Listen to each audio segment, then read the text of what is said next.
Okay, Red Team, you can either answer the question or take the physical challenge. We're gonna take the physical challenge. They've chosen the physical challenge. Red Team, you're going to run until I get tired. On your mark, get set, go! Run? What do you think this is, Guts? Guts. Move, maggot!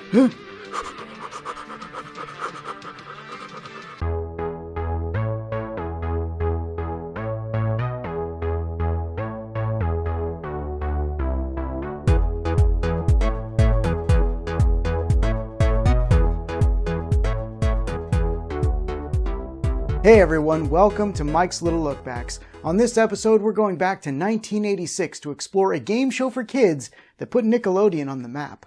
This is my little look back at Double Dare. Double Dare first aired in 1986 and pitted two teams of two kids against each other in a battle of trivia knowledge and messy physical challenges for prizes. In the mid-80s, Nickelodeon was looking to expand its programming when they were approached about the idea of creating a game show for children. After doing some research, the idea seemed good. Children liked watching game shows with adults, but didn't have one of their own. Dee LeDuc, Robert Mittenthal, Michael Klinghoffer, and Jeffrey Darby developed the show's format, using a combination of trivia game, Truth or Dare, and the board game, Mousetrap. Wait, so kids running the obstacle course at the end are just being treated like giant mice? I feel so manipulated. And yet still jealous that I never got to go on the show. A pilot for the show was shot in May of 1986, with Darby standing in as host. Nickelodeon picked up the show, but now it needed a real host. The frontrunners for the position were Milton Sutman, aka Soupy Sales, and Dana Carvey. It was determined that Milton was too old, and Dana Carvey would go on to join the cast of Saturday Night Live. After viewing over 1,000 applicants from across the country, 2 finalists were selected to host a mock game. One of those 2 finalists was television warm-up comedian Mark Summers. Summers won the role in September of 1986. He was 34 at the time, but audiences thought he was much younger, and as a result, Nickelodeon required Summers to not mention his age publicly for years. What a weird requirement.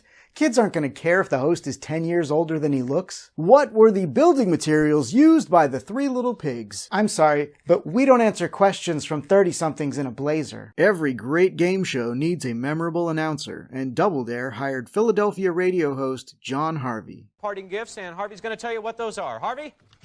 Mark, they both get green slime shampoo. Gets you clean, won't turn you green. Now you can get slimed in your own shower.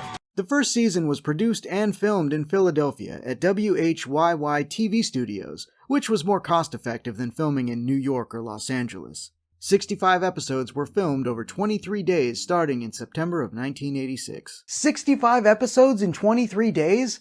That's almost 3 episodes a day. Summers was managing his OCD on a show where every zone is a splash zone while also being subjected to a horde of children 3 times a day? A lesser host would have snapped. Yeah, I got your physical challenge. Right here. Double Dare premiered on Nickelodeon on October 6, 1986. Within a month of airing, Double Dare had more than tripled viewership of Nickelodeon's weekday afternoon block of programming. With such overnight success, Nickelodeon knew they had something special. Double Dare originally aired from 1986 to 1989, with an alternate version of the show, called Super Sloppy Double Dare, airing on Sunday mornings, starting in 1987. In 1988, a 13-episode run of Family Double Dare aired on Fox, featuring teams of 4, typically consisting of 2 parents and 2 children, playing for cash prizes. Family Double Dare would make its way back over to Nickelodeon in 1990 and run until 1993. I'll bet those cash prizes didn't come back with it. Incorrect. Nickelodeon would later produce a revival called Double Dare 2000 that ran for 1 season in... Oh, I think I know the answer to this. It was... No? Nope. Nah, I don't have this. I'm gonna have to take the physical challenge. Excellent. Starting in May of 2012, Nickelodeon Suites Resort in Orlando, Florida started producing a nightly stage show called Double Dare Live. This show would continue until 2016 when the Nickelodeon Resort was rebranded as a Holiday Inn. They should have kept the show on. The slime would have at least covered up the fact that you were staying at a Holiday Inn. In 2018, Nickelodeon produced a second revival series called Double Dare. Huh. Yo, Mike, what's wrong? I'm just disappointed. After Double Dare 2000, I was expecting a second revival to have a fun, catchy name, like Double Dare 2 Slime-tastic Boogaloo. Double Dare 2.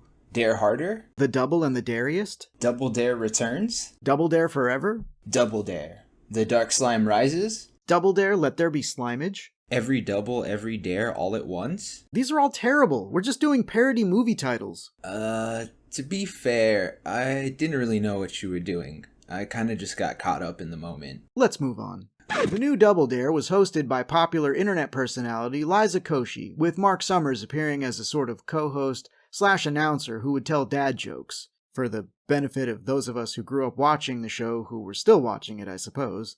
The show would run for 2 seasons, ending in December of 2019. Of course, one can't talk about Double Dare without mentioning its most important feature. Memorable obstacles appearing over the course of the show's run were Picket, the 1-ton human hamster wheel, In One Ear, Down the Hatch, Sunday Slide, Soda Jerk, The Tank, Slime Hydrant, Blue Plate Special, and Mount St. Double Dare. Just don't mention Nightmare. There's a reason that obstacle died after just 2 seasons. Although, considering all the problems they had with it, the name Nightmare was shockingly appropriate. So, what's the future of the show? Well, as long as kids like getting messy and winning prizes, it means there's hope for another revival. And let's hope it's called Double Dare, The Rise of Slime Walker. Hey, that one's not that bad. What do you think they should call a Double Dare revival? Let me know in the comments. We have very intelligent judges who tell me if it's right or wrong. While I used to love this show, it's been a while since I've seen an episode from the original series. I did watch the 2018 revival series and enjoyed it, so now it's time to take a look back at the original. Now, I'm not going to make fun of nervous children struggling to answer dumb trivia questions, so I'm just going to comment on the physical challenges. I mean, let's be honest, that's all anyone cares about anyway. I also want to go through all the prizes for the obstacle course at the end. I have a sneaking suspicion that adult me is going to be disappointed with the selection. We'll be back with more Double Dare right after this. This particular episode opens with one member of each team blindfolded and armed with cymbals. The other member of the team is throwing eggs at the blindfolded one, who is expected to smash an egg in the air with the cymbals. This does not go well. In fact, you can hear the desperation in Mark's voice as he's just hoping someone will accidentally clip a f***ing egg. They are just a fraction of a second off, and that is what's causing the problems. Not your best work, Double Dare. There wasn't really any skill involved, nor was there great potential for mess. Except for all the eggs on the ground that the production staff had to mop up. Why do they always use eggs? That stuff doesn't clean up easy, which is why you use it when you egg houses. So I've heard. In our first physical challenge, the blue team is tasked with making egg drop soup. Eggs again? I quit, man. I don't need the minimum wage that bad. One team member sits on the ground with a tiny cup strapped to his head, while the other team member is tasked with dropping a series of ingredients into that cup from high up within 15 seconds. Now, this has a little more potential for at least one player to get messy, but visually it's pretty uninteresting. Any questions? They easily succeed at the task. The next physical challenge, also for the blue team. Actually, quick aside, did you know that originally both teams wore red, but when the show entered syndication in 1988, they changed it to the more well-known red and blue team colors? Anyway, the next physical challenge requires Mark to put on a cape and do his best Elvis impersonation? This physical challenge is dedicated to the one and only king of rock and roll, Elvis.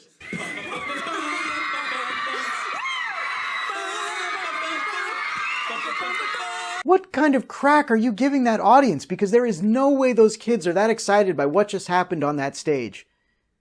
Now, you get rockapella up there and we'll talk. Do a rockapella! Now the where in the world is Carmen San Diego. When they actually get to the challenge, it requires one team member to wear the worst Elvis cosplay ever, while the other team member bounces ping pong balls towards them in an effort to land 3 balls inside the guitar the Elvis impersonator is holding. Did you guys blow your fun budget on the previous episode? Why else would I wear the pink jacket? Let's face it. The team succeeds and we get to our second toss-up game, and I am so disappointed by this one that I'm just going to let Mark tell you about it. Potatoes over there, potatoes over there. Pick them up with your spoons. Put 1 in the bowl. If you get 3 in the bowl, you'll get $40. Yeah, you heard him right. Carrying potatoes on spoons. You know what? I can't believe I'm giving them such a hard time. They're obviously just demonstrating things from the home version of the game that the losers go home with. This is the last challenge before the obstacle course. The red team doesn't get to do any physical challenges other than the 2 toss-ups, but they absolutely dominated the trivia round in the second half of the game, barely losing to the blue team right at the end. But they do get some lovely parting gifts. 7 different games of skill. It's Things. The Word Whiz, an instantly correct spelling of 80,000 words by Merriam-Webster, and plays exciting word games too. They'll get Tyco's four-wheel drive Super Turbo Hopper. I thought he wasn't going to stop for a minute there. That's not a bad haul for losing. Let's see some of those winner prizes. Tyco's four-wheel drive Super Turbo Hopper. But that's what the losers just got. These two have to complete an obstacle to win what the team that didn't even make it to the obstacle course got? I need to talk to Mark right now.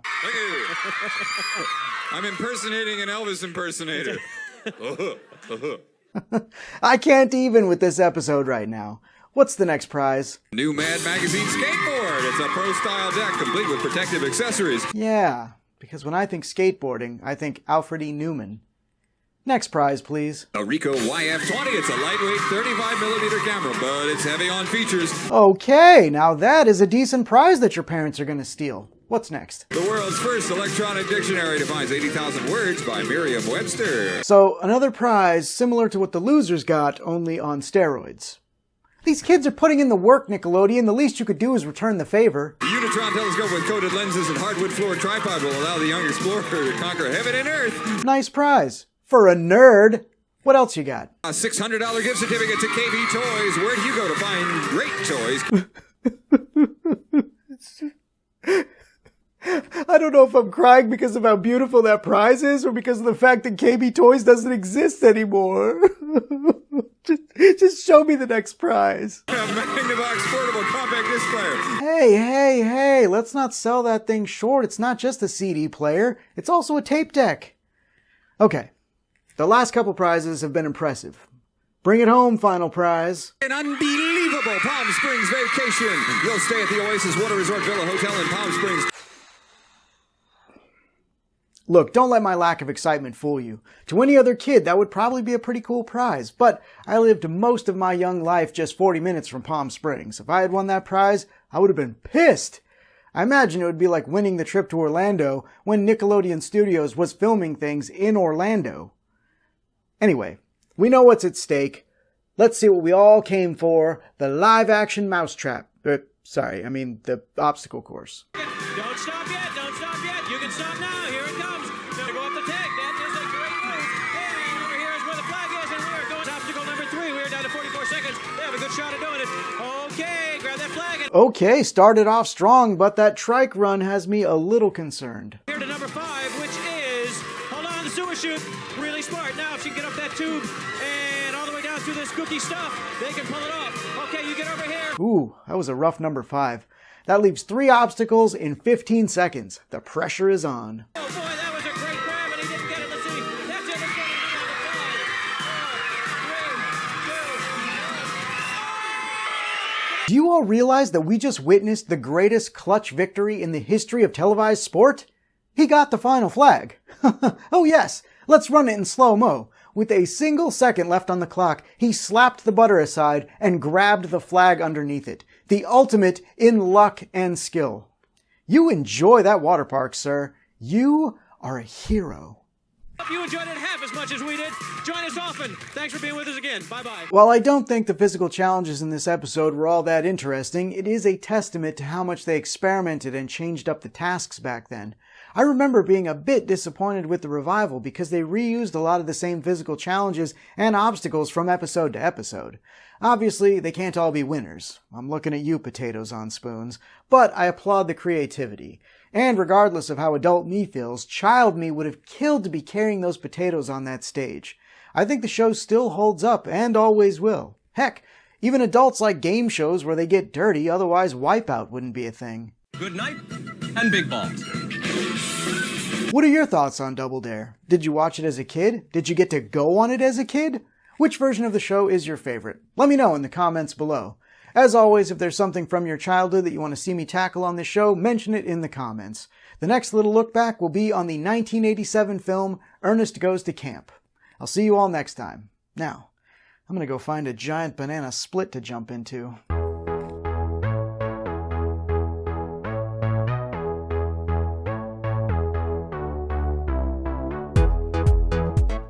Every contestant on Double Dare receives a free pair of Reebok sneakers. Wait, they got a pair of Reeboks just for showing up?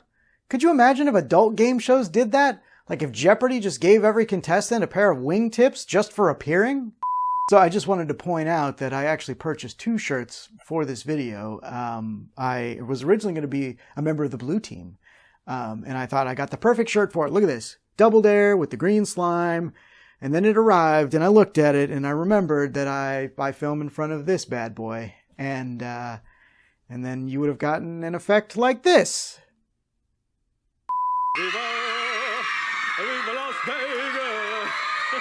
Thanks for watching, everyone. If you enjoyed this video, please consider giving it a like and a share. Don't forget to subscribe and click that bell icon to be notified when more Little Look Back episodes go up. And we've got some other cool nostalgic shows on the channel, so stick around because you might find something else that you like.